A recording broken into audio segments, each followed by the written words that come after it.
बहुत समय पहले एक जंगल में एक बहुत बड़ा तालाब हुआ करता था, जहाँ पर एक दयालु केकड़ा रहा करता था।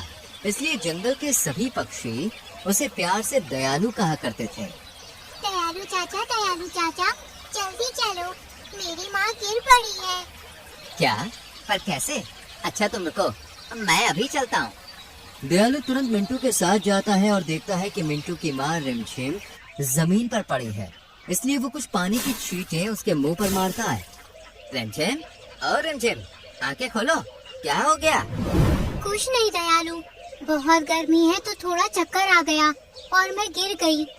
तुम भी ना, कितनी बार कहा है तालाब के पास ही रहो मिंटू के साथ। चलो आप। मैं तो वही आ रही थी, लेकिन रास्ता पूरा ही नहीं कर पाई। माँ, तुम ठीक तो हो ना? हाँ मेरे बच्चे, चलो अब तालाब के पास चलते हैं। ठंडा पानी पियेंगे और ठंडी ठंडी हवा खाएंगे। तालाब के पास पहले से ही पक्षी जमा हो गए थे। अरे दयालु, तुम रिमझिम और मोंटू के साथ कहाँ से आ रहे हो? आज खाने पर दावत दी थी क्या रिमझिम ने? तुम भी ना मोंटू, मैं तो बस रिमझिम की मदद कर रहा था।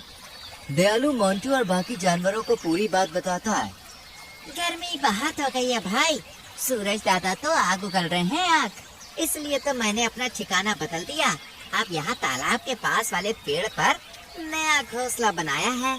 यहाँ बहुत ठंडक रहती है। बनाया नहीं है कालू, किसी और का हथियार लिया है। मंटू यार, मजाक नहीं। गलत क्या कहा है मैंने? खैर छोड़ो, भाभी जी आने वाली है तो इतना तो बनता है।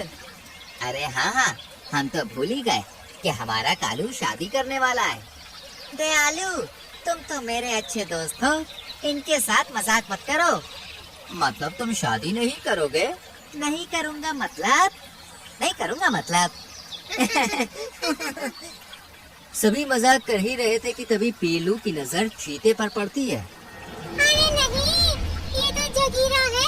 दोस्तों, जगीरा तो इधर ही आ रहा है, फौरन छुप जाओ। ओह, तो यहाँ है गीदड़ों की फौज। अच्छा वो जो सभी एक साथ ही मिल गए। आज तो मैं इस मिंटू के नरम नरम शरीर को खाकर अपनी भूख मिटा ही लूंगा। जगीरा, खबरदार, जो मिंटू की तरफ बढ़े भी तो। मिंटू भाग। रिमझिम जैसे ही मिंटू को लेकर भागती है, जगीरा उनके पीछे दौड़ना शुरू कर देता है। अरे नहीं, अगर जगीरा के हाथ रिमझिम या मिंटू लग गए तो आज अनर्थ हो जाएगा। हाँ, आइडिया।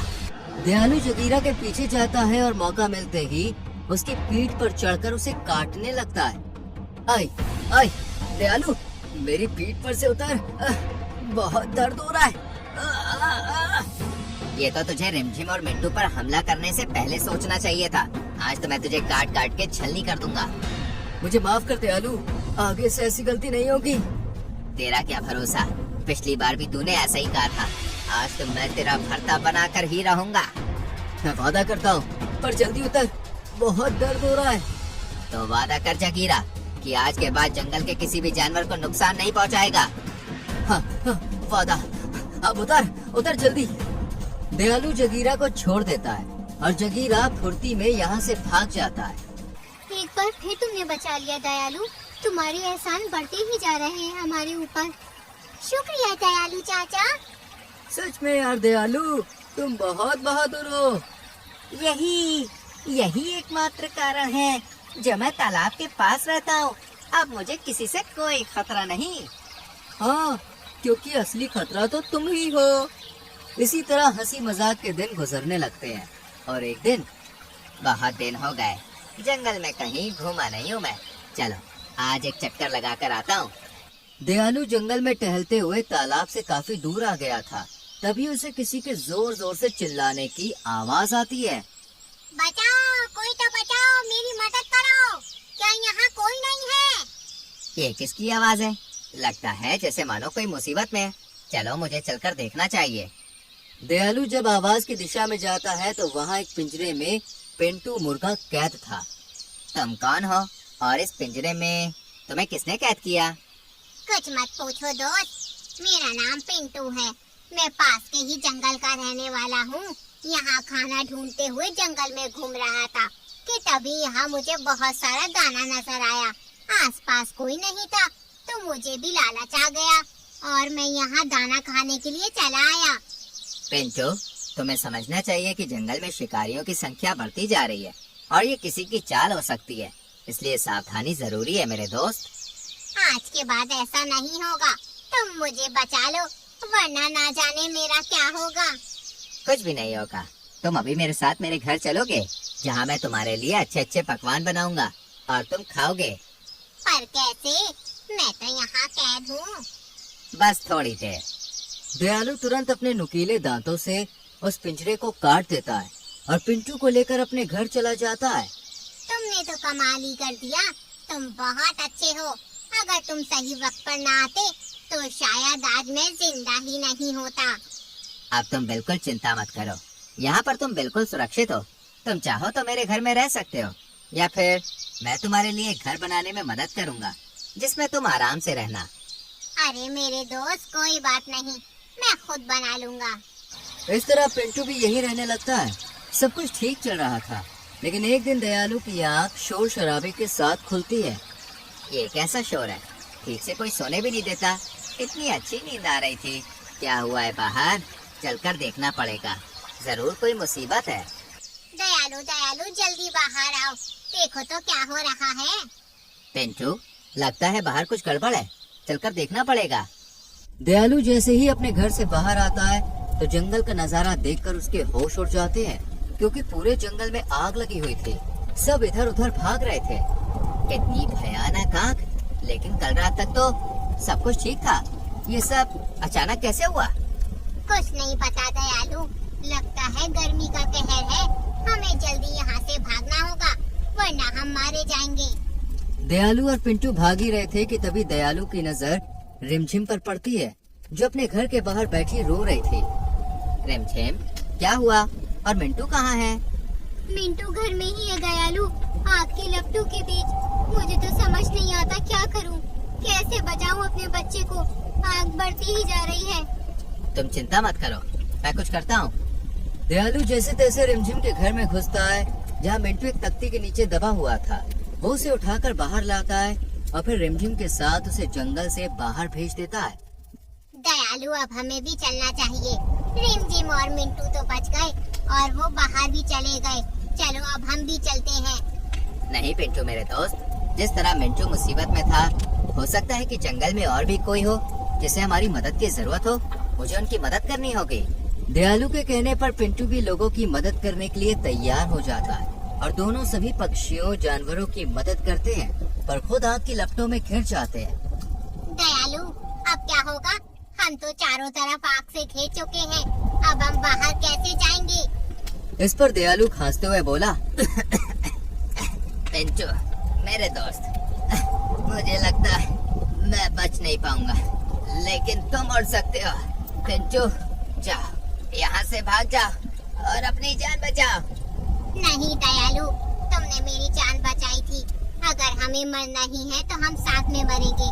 मैं तुम्हें छोड़कर कहीं नहीं जाऊंगा। इस तरह दोनों आग की लपटों के बीच धुएं से बेचैन होने लगते हैं। दूसरी तरफ, क्या सभी भाई सुरक्षित हैं? किसी को कोई नुकसान तो नहीं पहुंचा ना? सब ठीक तो है? हाँ महाराज, हम सब ठीक है, लेकिन अगर दयालु न होता तो शायद आज मेरा बच्चा जिंदा न होता। हाँ माँ, पर दयालु चाचा कहाँ है? मैं भी बहुत देर से देख रहा हूँ। ना तो दयालु जंगल से आया है और ना ही पिंटू। अगर ऐसा है तो हमें लगता है कि वो दोनों जरूर अंदर ही फंस गए हैं। हमें उनकी मदद के लिए कुछ तो करना ही होगा। दयालु और पिंटू बाकी जानवरों और पक्षियों की मदद कर रहे थे। हो सकता है इसी चक्कर में वो दोनों आग में फंस गए हों। चाहे जो भी हो, दयालु हमारे जंगल में सबसे नेक दिल है। हमें उसे बचाना ही होगा। मेरे पास एक तरकीब है। कालू तुरंत दूरी पर पड़ी एक बड़ी सी लकड़ी लेकर आता है और मोंटू मोर से कहता है, मोंटू, इस लकड़ी को दूसरे कोने से पकड़ो और चलो मेरे साथ जंगल में। चिंता मत करो, मैंने लकड़ी से पानी की बाल्टी बांध दी है। अगर कहीं आग ज्यादा होगी तो हम वहाँ इस बाल्टी से पानी डालकर आगे बढ़ जाएंगे। और मैं पीछे से दूसरी पानी की बाल्टी लेकर आगे बढ़ने की कोशिश करूंगी। हाँ, ये सही है। मैं और बाकी सब भी जैसे मुमकिन होगा आग पर पानी डालेंगे और दयालु पिंटू को बचाएंगे। कालू की तरकीब पर जंगल के सभी पशु पक्षी आग पर पानी डाल डालकर आगे के लिए रास्ता बनाते हैं और धीरे धीरे कालू दयालु और पिंटू के पास पहुंच जाता है, जहां दोनों बेहोश थे। वो रहा दयालु, और पिंटू भी यही है, चलो जल्दी। ये लोग उन्हें आग से दूर जंगल के पिछले हिस्से में लेकर जाते हैं, जहां माहौल सुरक्षित था। आंखें खोलो दयालु चाचा, आंखें खोलो, देखो अब आप सुरक्षित हो। पिंटू भाई जागो। सभी की मेहनत रंग लाती है और दयालु पिंटू आंखें खोलते हैं। प्रणाम महाराज, जंगल में तो आग लगी थी ना? हाँ दयालु, पर वो अगले हिस्से में है, ये हिस्सा सुरक्षित है। पिंटू कैसे हो मेरे भाई? मैं ठीक हूँ दयालु, और तुम? ओहो, तुम्हारी दोस्ती, अब तुम दोनों और हम सब ठीक हैं। दयालु को जब पता चलता है कैसे सभी ने उसकी और पिंटू की जान बचाई, तो वो दोनों बहुत खुश होते हैं। आप सबका बहुत शुक्रिया, अगर आप ना होते तो आज मैं और पिंटू जिंदा ना होते। नहीं दयालु, ये तुम्हारी अच्छाई का फल है। तुमने हमेशा दूसरों की मदद की, फिर चाहे उसके लिए तुम्हारी जान ही खतरे में क्यों ना हो। तो बस तुम्हारी नेक दिली का ही नतीजा है कि आज पूरा जंगल तुम्हारी जान बचाने के लिए एकजुट हो गया। इस तरह दयालु को उसकी नेक दिली का फल मिलता है। जल्द ही जंगल की आग भी बुझ जाती है और एक बार फिर से सभी हंसी खुशी रहने लगते हैं। तो दोस्तों, ये कहानी हमें सिखाती है कि दूसरों की मदद करनी चाहिए। क्या पता कब किस रूप में आपको इसका फल मिल जाए। वीडियो पसंद आई हो तो लाइक और शेयर करके चैनल को सब्सक्राइब जरूर करें।